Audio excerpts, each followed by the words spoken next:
주신 하나님 말씀 창세기 3장 11절로 13절까지의 말씀입니다. 제가 대신해서 봉독해 올려드립니다. 이르시되 누가 너의 벗었음을 네게 알렸느냐? 내가 네게 먹지 말라 명한 그 나무 열매를 네가 먹었느냐? 아담이 이르되 하나님이 주셔서 나와 함께 있게 하신 여자 그가 그 나무 열매를 내게 주므로 내가 먹었나이다. 여호와 하나님이 여자에게 이르시되 네가 어찌하여 이렇게 하였느냐? 여자가 이르되 뱀이 나를 깨므로 내가 먹었나이다. 아멘. 오늘 본문을 가지고 자기 합리화의 함정이라는 제목으로 우리 주님의 말씀을 증거하겠습니다. 자기 합리화는 원인을 내가 아니라 다른 곳에서 찾으려고 하는 시도입니다. 1931년 미국 뉴욕에서는 크라울리라고 하는 살인범이 체포되어 전기 의자에서 사형을 당하는 일이 있었습니다. 이 크라울리는 많은 사람을 죽인 사람이었습니다. 그는 우연히 길을 가다가도 지나가는 사람이 실수로 자기의 모자를 건드리면 왜 기분 나쁘게 모자를 건드냐고 하면서 총으로 쏴 죽였습니다. 또 신분증을 제시하라고 하는 경찰도 가던 길을 막고 갑자기 신분증을 제시하라고 한다는 이유로 죽이기도 했습니다. 그는 그러한 여러 가지 이유로 많은 사람들을 잔혹하게 죽였습니다. 그런데 그러면서도 그는 단 한 번도 죄책감을 느끼지 않았다고 합니다. 그 이유는 늘 상대가 자신을 먼저 건드렸고 그러기에 자신이 그들을 죽일 수밖에 없는 상황이었다라고 그는 자기 합리화를 시켰기 때문입니다. 하지만 그는 전기 의자에 앉아 마지막으로 사형을 당하는 순간에 결국은 이런 고백을 했습니다.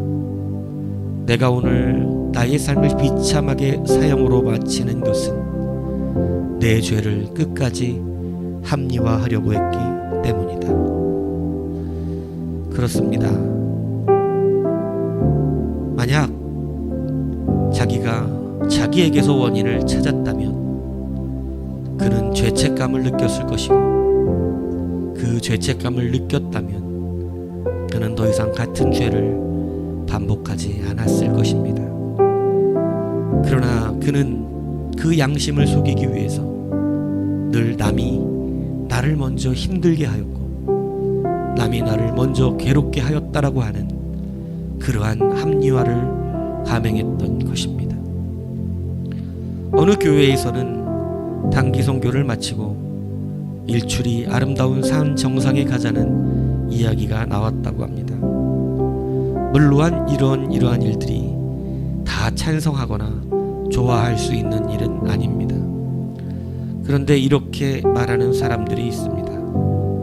선교 와서 무슨 구경을 다니냐? 이렇게 말하는 사람은 나중에 자신이 좋아하는 해변에 가자고 할 때에도 그것이 선교지를 간 거라면 절대 가지 말아야 할 것입니다.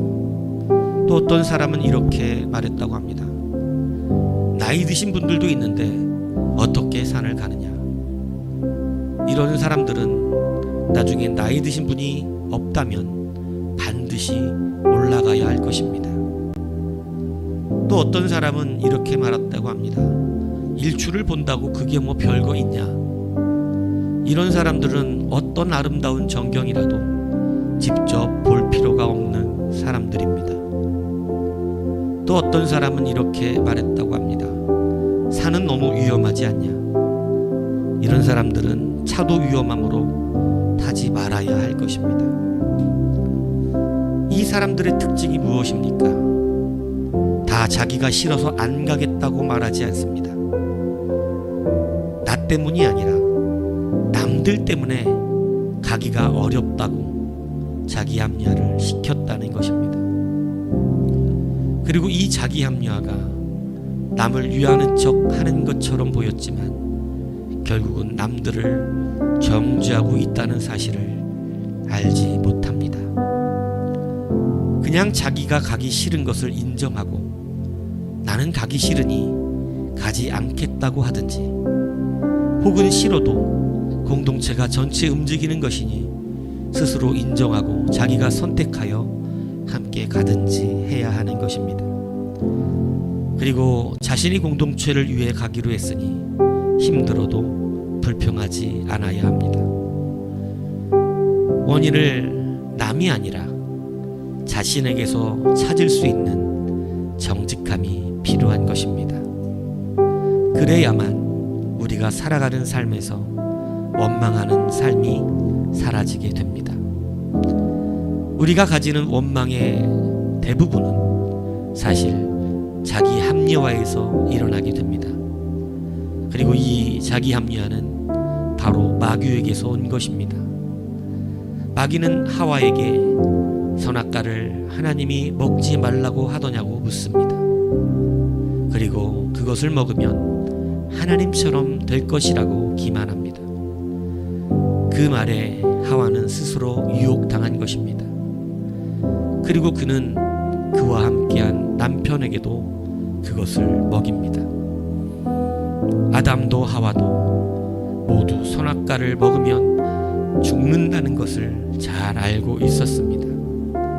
하나님께서 먹지 말라고 하신 열매임을 알고도 스스로 먹은 것이었습니다.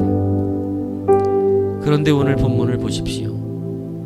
하나님께서 내가 먹지 말라고 한 열매를 먹었느냐고 물으셨을 때 그들은 자기 합리화를 시전합니다. 아담은 하나님이 나와 함께 있게 하신 여자가 주어서 먹었다고 합니다. 그는 하나님과 여자를 모두 정죄하고 원망한 것입니다. 하와는 뱀이 꾀므로 먹었다고 뱀에게 핑계를 돌립니다. 그러나 보십시오. 자기 합리화를 했지만 이들은 모두 사망의 그 죄악을 피할 수가 없었습니다. 이렇게 시작된 자기 합리화의 죄는 이때로부터 지금 우리가 사는 세상까지 거슬러 내려오게 된 것입니다. 출애굽 이스라엘 백성들을 보십시오. 목마르고 배고프고 힘들기만 하면 그들은 모세에게 달려가 당신이 우리를 애굽에서 이끌어냈다고 말합니다. 그러나 여러분, 사실 이들은 스스로 따라 나온 자들입니다. 그럼에도 문제가 생기면 모세가 이끌어냈다고 말합니다. 심각한 자기 합리화입니다. 이 자기 합리화가 광야를 걸으며 계속해서 원망을 만들어낸 그러한 이유가 되었습니다. 이것은 이렇게 작동됩니다. 출애굽기 15장 24절. 백성이 모세에게 원망하여 이르되 우리가 무엇을 마실까 하매 목마른 것도 모세를 원망하고, 또 민수기 14장 36절. 모세의 보냄을 받고 땅을 정탐하고 돌아와서 그 땅을 악평하여 온 회중이 모세를 원망하게 한 사람. 가나안 거민이 강하여서 들어갈 수 없다고 또 모세에게 달려와 모세를 원망합니다. 또 그들은 자기들의 죄악으로 하나님께 심판받은 자들이 죽음으로 그들은 모세와 아론을 원망하며 너희가 하나님의 백성을 죽였다고 말합니다. 이들은 늘 원망을 달고 살았습니다. 그렇다면 이들이 만약 애굽에 그대로 살았다면 원망하지 않고 살았을까요? 아닙니다. 성경은 이미도 그들이 하나님께 애굽살이의 삶이 그리고 바로의 폭정이 너무나 고통스러워 원망하며 하나님께 부르짖었다고 이야기하고 있습니다. 출애굽기 3장 7절은 여호와께서 이르시되 내가 애굽에 있는 내 백성의 고통을 분명히 보고 그들이 그들의 감독자로 말미암아 부르짐을 듣고 그 근심을 알고 하나님이 그들을 불러내기 전에 그들이 먼저 그 고통과 아픔과 그들의 감독자로 부르짖어 근심하며 하나님을 찾았다고 성경은 말하고 있습니다. 즉 그들이 원해서 하나님께서는 모세를 보내셨고 그들을 애굽에서 이끌어내셨던 것입니다. 그들은 애굽에 살면서도 이미 원망과 불평과 고통으로 씨름했던 자들입니다. 이러한 이들은 광야에 나와서도 원망을 했던 것입니다. 다시 애굽에 돌아가자고 했지만 다시 돌아간들 그 원망이 없어지겠습니까? 사랑하는 여러분, 자기 합리화는 마귀에게서 난 것입니다. 이것을 가지고 있으면 어떠한 삶 속에서도 그들은 원망스러운 사람을 찾아냅니다. 그 사람 때문에 내가 이렇게 되었다고 말합니다. 그러한 환경 때문에 내가 이렇게 되었다고 또 원망하게 됩니다. 우리의 환경이 우리에게 적지 않은 영향력을 준다고 할지라도 여러분, 자기 합리화에 빠지지 마십시오. 여러분, 우리에게는 회개라고 하는 하나님이 주신 놀라운 권세가 있습니다. 우리는 죄 없는 자로 사는 것이 아니라 회개하는 자로 사는 것입니다. 그러므로 자기를 인정하고 하나님을 겸손히 구하십시오. 하나님을 구하고 자기의 연약함을 인정하고 내가 스스로 선악과를 따먹었음을 고백하십시오. 하나님의 자비와 은혜와 또 긍휼과 이미도 우리를 구원하시려고 예정하셨던 그 은혜의 사랑이 우리를 회복시켜 주실 것입니다. 그리고 원망의 삶이 아니라 위로와 평강과 하나님의 권능을 누리며 승리하는 승리의 삶을 살게 될 줄로 믿습니다.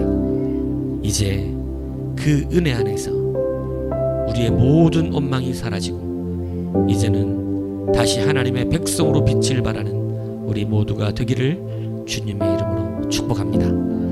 할렐루야.